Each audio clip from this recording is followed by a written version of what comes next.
Alors déjà c'est une première, hein, je ne suis jamais venue au salon des jeux vidéo, donc j'ai une ambiance, une énergie ici qui se dégage. Je vais filer à l'Assemblée nationale là, au banc pour un texte Rassemblement national. Là, je pense que j'ai pris un pourcentage d'énergie très élevé. Et puis surtout, plus sérieusement, c'est une filière d'excellence. On porte évidemment à travers mon portefeuille et à Bercy de manière globale la filière française. Et donc je viens écouter ceux qui font la filière française des jeux vidéo parce que c'est important qu'on le défende au niveau de l'Europe et au niveau mondial. Donc je viens en tant que finalement prendre les arguments comme VRP de l'excellence de la filière des jeux vidéo français. Beaucoup d'emplois répartis sur tout le territoire. Donc il y a effectivement une concentration ici assez incroyable à ce salon.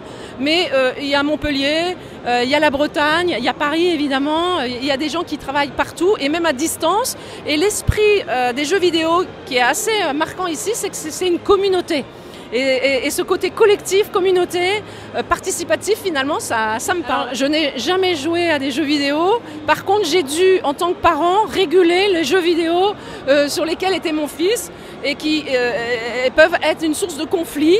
Et donc, je viens d'ailleurs d'aller à la rencontre de e-enfance parce que la parentalité, sur un sujet comme celui-là, n'est pas l'idée d'interdire, mais que les parents puissent être totalement, finalement, intégrés à la passion de leur enfant pour le jeu vidéo. Alors, il y avait deux messages que je voulais leur passer. Un, je suis à vos côtés et ça m'intéresse dans le cadre de mon portefeuille de soutenir la filière. Puisque quand on va à l'Europe, quand je rencontre mes homologues, on parle des filières d'excellence de nos pays et la filière des jeux vidéo en fait partie. Donc c'est vous leur dire je suis à vos côtés. Et deuxièmement, leur dire que dans le cadre du PLF 2026, nous sommes dans la continuité et que je soutiendrai, je serai vigilante évidemment aux conditions d'accompagnement des jeux vidéo, tout en respectant la feuille de route du Premier ministre qui est de dire chacun doit contribuer à son niveau à des efforts pour le budget 2026 de notre pays. Alors écoutez, moi je fais confiance aux parlementaires, j'ai d'ailleurs à côté de moi un parlementaire ici même, moi je ne suis pas dans l'hémicycle, mais je fais confiance aux parlementaires pour défendre la filière et apporter les amendements d'ajustement. Comme a dit le Premier ministre Sébastien Lecornu, on propose, vous discutez. Et puis, c'est ce que je viens de vous dire, je serai très vigilante sur la filière et le secteur.